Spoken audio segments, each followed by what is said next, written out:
Aujourd'hui, dans cet épisode de Refaire Link's Awakening in Unity, on va s'attarder sur comment marche le mouvement des ennemis, la prise de décision pour les dégâts, le système de mort et de changement de scène dans le jeu original, et ensuite essayer de le replacer dans Unity pour être le plus proche de l'original que possible, pour à la fin avoir un système assez cool.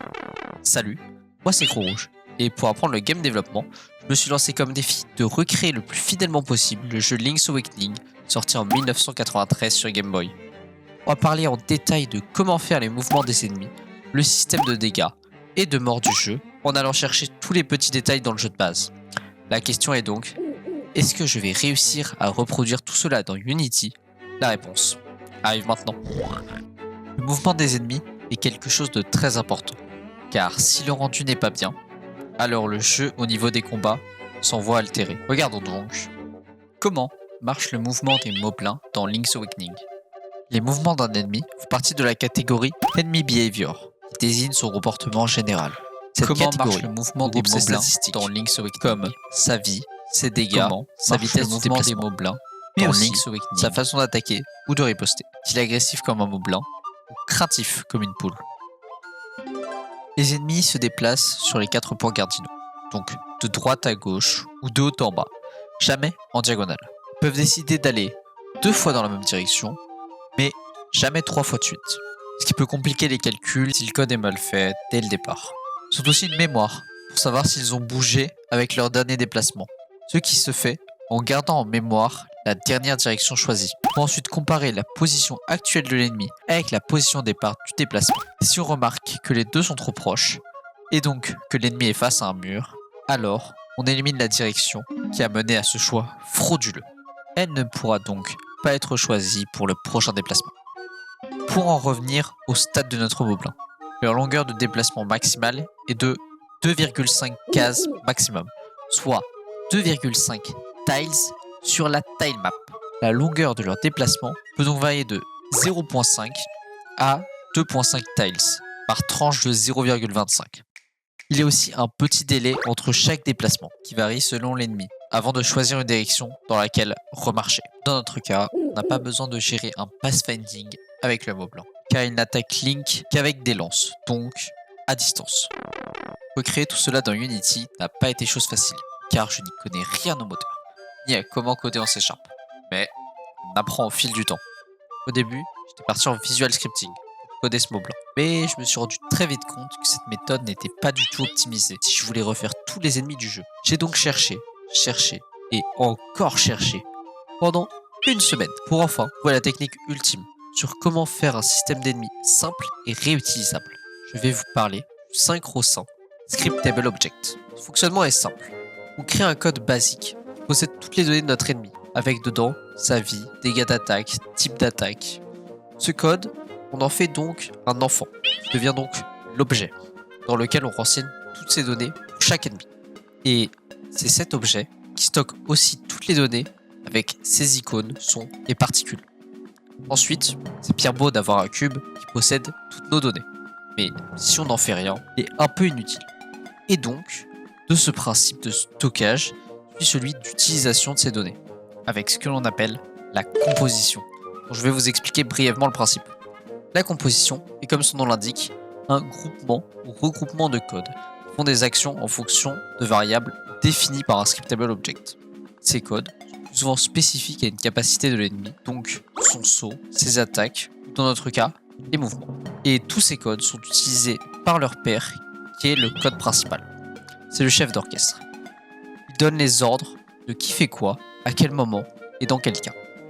Et va donc, quand le temps est venu pour notre ennemi de bouger, lui fournir les données relatives à notre ennemi et le code spécialisé dans les mouvements, dont il va se servir pour le faire bouger. Simple, non? Faut juste retenir que l'on divise un immense code général en des petits bouts de code spécifiques à des actions de notre ennemi, pour rendre cela plus simple à relire et à corriger s'il y a un bug, ce qui, dans mon cas, arrivait plus souvent que la normale. J'ai donc, pour le code des mouvements, celui qui nous intéresse. Commencer par créer des variables de vecteurs pour les directions, haut, droite, gauche, etc. J'ai aussi initié d'autres variables, comme dernière action choisie ou la position avant le déplacement, ainsi qu'une variable pour le temps d'intervalle entre chaque déplacement. Pour rentrer plus en détail dans ce que fait cette fonction de déplacement, elle regarde si le timer de temps d'attente est bien vide. Pour ensuite faire un screenshot de la position actuelle de l'ennemi et la garder en mémoire.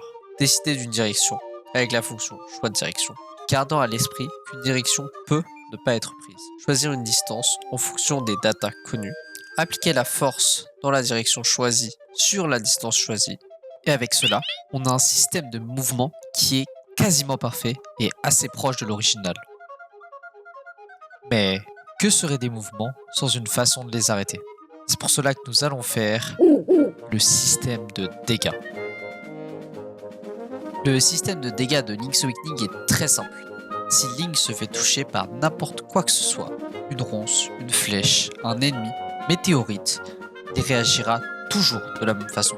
Subit une force de knockback dans la direction opposée à l'endroit d'où vient le dégât. S'il vient du haut, alors Link est poussé vers le bas. Cela sert aux développeurs à éviter d'infliger les dégâts plusieurs fois avec un seul objet.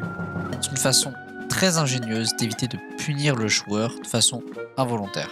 Et cela permet de détruire l'objet qu'il a touché avec plus de simplicité, car on a besoin de savoir une seule fois s'il a touché Link. Durant ce knockback, Link va avoir un changement de sprite qui se fait au niveau des shaders. Les couleurs de ses animations vont être inversées.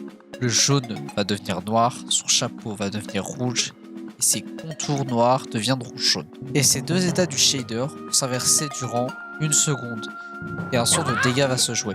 Durant ce laps de temps, il perd de la vie au niveau de ses cœurs en fonction des dégâts contenus dans la mémoire de l'objet qui l'a touché. Si sa vie descend à un cœur ou en dessous, il joue un son horrible qui fait stresser tout le monde, dont moi en particulier. S'il n'a plus de cœur affiché à l'écran, alors il meurt. C'est quelque chose de bien différent que l'on verra juste après. Dans Unity, j'ai appliqué une mécanique assez différente. J'utilise le système de cœur que j'ai créé et que l'on verra dans le prochain épisode, car il est très compliqué. Mais retenez que je divise chaque cœur au quart de cœur, donc un cœur est égal à 4 PV. Tout ce que j'ai à faire est de retirer le montant souhaité et l'affichage s'update en conséquence. Pour le son, on regarde juste si ces PV sont à 4 ou en dessous. Et si oui, on joue le son terrifiant et angoissant qui signifie au joueur qu'il n'a plus beaucoup de vie. Tout ce qui nous manque est le fait de changer le sprite de Link au moment où il se prend les dégâts. Et pour cela, j'ai la technique parfaite. On va utiliser des shaders. Les shaders, ou nuanceurs en français, on va garder le nom français pour le reste de la vidéo, car il est plus cool que nuanceur. Donc, les shaders sont des programmes qui transforment ce qui est dessiné sur l'écran. Ils sont souvent utilisés pour les ombres ou le cel shading, comme dans Breath of the Wild, qui sans ces shaders est étrange. Mais bon, passons. De nos jours, on peut les utiliser pour animer tout plein de choses, comme l'herbe et les feuillages d'arbres. Et plus généralement, ils sont utilisés pour créer le vent, des ombres et des formes bizarres sur des objets. Dans notre cas, on va les utiliser pour changer la couleur de Link. Pour cela, j'ai utilisé le tuto de Guise, qui présente cela d'une façon assez simple. Ce tuto m'introduit au shader graph d'une façon assez cool, car j'ai l'impression de comprendre ce que je fais. Ce que le tuto me montre est parfait. Plus qu'à relier le script que j'ai créé pour alterner entre les couleurs à notre logique complète de dégâts. Puis, plus qu'à essayer. Et voilà. Ça change la couleur de Link sur une période de temps définie grâce à la coroutine. Ce qui nous permet de timer ça de la meilleure des façons. Et voilà, un système de dégâts assez basique, mais qui fait l'affaire pour l'utilisation que je vais en faire pour le moment. Qu'en pensez-vous? Que faut-il faire après avoir implémenté un système de dégâts? Un système de mort qui tue Link et ramène le joueur dans la sélection des menus. Dans la version Game Boy, si la vie de Link tombe à 0, alors plusieurs actions successives s'enclenchent. On applique les dégâts avec la méthode que l'on a créée auparavant. On va appliquer le knockback de dégâts classique. Puis, le jeu joue l'animation où Link tourne sur lui-même. Puis une transition en fondu au blanc vers l'écran de mort. Donc, théoriquement, on reste dans la même scène pour afficher les options. Mais je pense que cela se fait différemment depuis l'intérieur de la console en elle-même. Mais bon, je suis incapable de faire des remarques pour aller savoir si ma théorie est vraie ou pas. Donc, on va s'en contenter pour le moment. Dans mon cas, je commence pas de zéro, car il y a longtemps, j'avais déjà commencé à faire une scène de mort avec des boutons d'options. Mais pour l'instant, l'écran est... ouais, pas au top. Mais on va changer ça. Les boutons sont justes. Retourner à la dernière sauvegarde et fermer le jeu.